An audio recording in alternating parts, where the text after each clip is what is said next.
kasing nabagsakan ko dyan sa palengke, yung isa'y nagapang loko. Kaya ang ginawa ko lumipat po ako ng sulungan ng manok. Sabi ko ay kung ganun din laang ay didinin na ako sa kakilala ko na ayos naman magbayad. Bakit Totoy, mas gusto mo magtinda kaysa manghingi ng pera?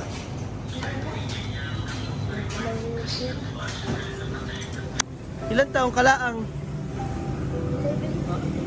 11? Sipag mo naman Totoy. 11 pa lang ay paghahanap buhay ng nasa isip mo. Wala na kasi po ako mag-vlog. Ha?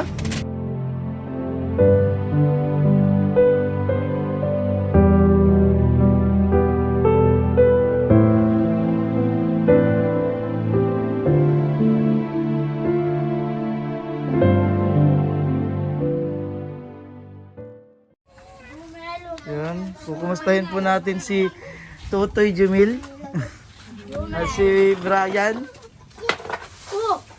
Ako mag-ingat. Oo. Ano pong gagawin niyo dyan? Mag-banana cue po kayo? Opo. Gatinda rin po ako sa palengke. Nani po, itiyanggi po ngayon? Na rin sagi. Popo. Jumil ay... Saging at Aba. Tapo na yan dun. na po ang aking panindang at kahapin. Tapo na yan dun. Oo, para dagdag income pa, no? Saan nyo pa napamili ang mga gulay nyo? Ang dami nyong stock po ngayon ay. Uy, wag. Malalayo po ang pamilya. Saan po kayo nakapamili niya pang tinda? Meron po sa sa putol. Ayun, ang dami nilang paninda. Jamil. Ay. Wala pala po kayong pesto dyan, Tianggi. Tianggi ngayong araw eh. Hindi lang po ako napisto pag sanggitang hina naman po ng bintahan. Marami pong nagababa ng gulay. Maraming kompetensya, no, Jamil? Ha? Naman po sanggi, Anong bula? nahina po ang bintahan. Ano Hindi pa yung po sa kaya yung ticket. isa? Ay matikit ka po 30. Kago pag pwesto pa, atikitan mo pa rin po yun. Iba ang mga ticket po doon. Opo. Eh kapag nagtitinda po kayo paggabi, Pag nagtitinda Isang po ticket kagabi, isang ticket lang. mas mura po. Magkano po ang ticket nyo nung pag gabi po kayo nagtitinda? 10 piso. Ang malaking bagay po ng 10 laang pag Tianggi. Pag sanggi Mahal. po, duble. May bayad ka pang 40 sa lamesa. Bago pira pa yung ticket mo 30. Kaya hindi na ho ako nagsasanggi. Magaling pa, magtinda ka na lang sa hapon. Kaso pag gabi po, para isang oras lang kayo allow doon. Mga dalawa po naman, 5:30. Kami simula na uli ngayon na yung 5:30. Napapalag- Pumayag na huli si madam ng 5:30, pwede na kami tuminda doon. Maaga-aga. Oo. Dati ay, Kasi po, nag-meeting po kami nung nakaraang araw ay napag-usapan po ay kung pwede po kami pang hapon ay 5:30 na po kami makakatinda. Kasi kawawa daw naman po kung alas 6 wala ng tao. mga hindi na pumupunta yung mga mamimili. Oo, ayun Alas po. 6 ng gabi. Oo, yun po napag-usapan. Adi ngayon po, nakakalabas na kami ng 5:30. Kamusta po yung puhunan nyo? Ayos Napalago nyo na po. Papalago na po. Dumami ng Marami-rami na sa mga paninda. mas marami na po ang paninda. Doble na ang paninda. May pansaging ay may panggulay. Saging na banana cue. Oo. Magasaging na po ako at habang naman sa palengke ako, makakapagtinda pa rin po ako ng gulay. Dagdag puhunan pa rin po yun. Dagdag kita, ano? Oo, kita. Malaki rin po ang akitain dun eh. Dahil po yung aking mga bata naman dyan, nakakatulong naman po maghanap buhay yan. Pag babantay na lang ng aking paninda dun sa palengke, nakakapagtinda po sila dun. Nandun lang naman nakapigil. Kumusta ang module? Sagutan mo na yung mga module mo, Totoy? Tapos ang module, kuha na ulit. Yung isang araw ay wala silang po ng module dahil 2 lingguhan po ang module. 2 lingguhan po. Bago po ipasay sa 2 lingguhan. Ay ngayon pong sino nagaturo po kay Brian minsan? Ayun po, Si bunso niya po. si Isa po. Naturuan po yan. Brian. Siya ang pinakamagatutor dyan. Ay, masira yan. Ay, mahina lang. Opo. Napangakot ko yung gulay. Hindi naman ako magbasa. Hindi katulad yung nakaraan na talagang Hindi po siya makabasa na. Saan po, English o Tagalog? English po. Pero Tagalog to, Toy, kayang-kaya mo. Kaya naman po. Inaturuan din po yan ng aking anak yan. Yun, wala pa pong reply si teacher kung may schedule kasi marami pong tinututuran si teacher. Kaya nga Baka makahanap tayo ng makahanap na lang po tayo ng ng mas malapit po dito ano, na mapupuntahan ni Brian mag-tutor sa kanya.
malapit. Malapit po si Madam Veronica.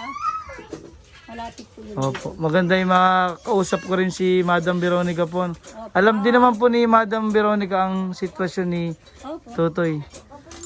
Yun, para makausap po natin. Pwede naman pong pwede baka sa isang araw pa papalit po dito. Para po makausap natin. Para si Brian, pag natuto, ikaw na mag-tutor sa mas maliit, Brian. Kay Totoy Jamil. Ito yung nagawa nila, oh. Naku, hindi makakaabot kami nila. Mamaya pa ang tapos nito. Ano pang luto ito? Gagawin ko pong banana chips. Banana chips yung ganyan. Kapag banana chips pala, hindi pwedeng sobrang hinog. Hindi po dapat hinugilaw lang. Ganun pala ang diskarte ng banana chips. Ano? Ingat ikaw, Tutoy, ha? Ang bilis ito. Ganyan pala ang diskarte ng banana chips.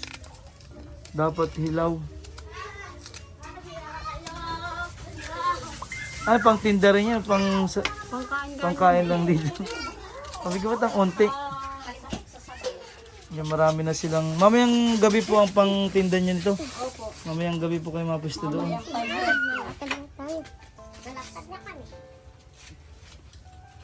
Mamaya pong 5:30 ang tinda nito. Pagka puntahan po namin si teacher, pagka hindi talaga po kaya ng schedule niya, sige po, kausapin natin si Madam Veronica. Kung hindi po kasi marami ding tinuturuan si teacher, wala na po siyang time makapagpahinga. Ilang piraso po ang isang tali? Mga ano po, pag malaki, 3 lang po. 3 lang minsan, pero pag maliliit, 5 o 4. Para naman po silipan. Ay lalo po ngayon mataas na ang kilo ng talong. Nagmahal po pala ang mga gulay ngayon. Oo, 120 po ang kilo ng talong. Grabe din po ang karne, ano? Karne naman ngayon, Karne naman po ngayon lalo na 350. Ow! Si Jamil ayo, Jamil. Nung isang araw, dinispatcha ko na yung aking manok. Mabili na ulit ng pang... Ay, may napagbagsakan po kayo ng mga manok niyo? Meron sa palengke. Nakakakilala niyo rin, no? Magkano po ang kilo ng buhay? 120 lang po. 120. Pero nabili po sila ng dapat ay bata pa o kahit Bata pa po. Hindi pwedeng mga naka 45 days na or Hindi man po. dapat ilang araw Kulang lang. pa po, mga 8 days lang po. Kasi po may tinutulungan kami. Kasi may tinutulungan din po kami si Manong Rod na nag-ano po ng manok. Kaya lang ang gusto nila, nakuha ba sila sa iba minsan pag o sa inyo lang ho? Hindi man po. Pag po talagang sa iyo lang makuha, sa iyo lang po talaga. Ganun po. Pero yung iba po, Naghahanap minsan. naghahanap pa rin po yung kwan. Katulad nun, minsan po, Kasi wala pong nabagsakan yung si Manong Rod. Bago lang po kasi siya na nagmanukang ganun yung 45 days. ayun po naman sa akin yun dati na po, nandiyan sa palengke nagatinda yun.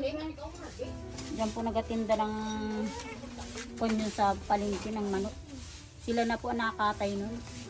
Basta buhay lang po nakuha Opo, din. kilo po na, kiluhin na po namin ang buhay dito. Bago, bayaran po nila yun, 1 lingguhan din. Para pag na-ibenta po, saka yung bayad. Oo, gayon. Ay minsan po kasi gusto kong, pag gusto ng cash, mas mababa lang po. Mga 100 lang po.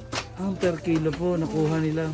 Pero pag pinautang mo yung Pag 120. pinautang, 120 yung 40. Ay mas magaling pa po dun sa gayon kaysa dun na akas naman po ng bayad ng kilo na may 100 lang. May ipautang na lang po ng pagkabalik 120, sayang yung Pag 20. naman po inutang, wala namang pong kaltas yun. Wala silang bawas din kahit ano. Diretsuhan po ang kanang bayad nila. Hindi katulad ng dati na pautang mo nga, 2 linggo na hindi ka pa bayaran, ay mas magaling dun sa kausap mo na maayos naman. Nung nakaraan po kasi nag-dispatch ako ng manok. Sa iba rin po kayo o doon pa rin po kayo nagbabagsak? Isa lang ba Iba po, nabagsak? 2 po yung kasing nabagsakan ko dyan sa palengke, yung isa'y nagapang loko. Kaya ang ginawa ko lumipat po ako ng sulungan ng manok. Sabi ko ay kung ganun din laang ay didinin na ako sa kakilala ko na ayos naman magbayad. Isa naman kako ako'y gadispatch sa iyo ng manok.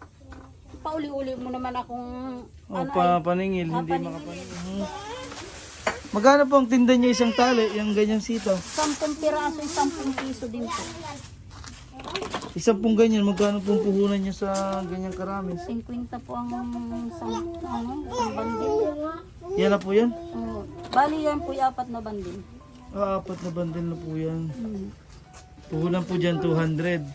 200. Maganda po no. Ang dami pala niya na pagkukuhanan. Talagang kada sulok ay kailangan malaglag ikaw. Pag po Babae ito to eh. pag yan lang naman po sa palengke maasa, ay wala din po. Mas Ganda at marami po kayong pinagkukunan ng mga talong. Saan po yan? Yan lahat pong mga bago niyong paninda. Sa isang sa isang lugar lang po yan. Opo. May taniman talaga silang maraming gulay po. Opo, may mga sili pa po ang mga tanim din. Ayun, ready to ano na pala po mamayang hapon yan lahat. Sa bango. Oo, aayusin at para Pag nakaubos, hanap ulit. Pero ganyan, pag hindi naubos, kinabukasan po ulit. Tsaka ulit kayo maghahanap po. Oo. Mag-aral na, Brian. Maghahanap tayo ng tutor mo para mailagay ka sa tama mong grade. Ano? Walang ginawa yan, lumaog ngayon. Huwag maglaog na maglaog at naulan. Pag ito ay nilagnak. Hindi nagkasakit.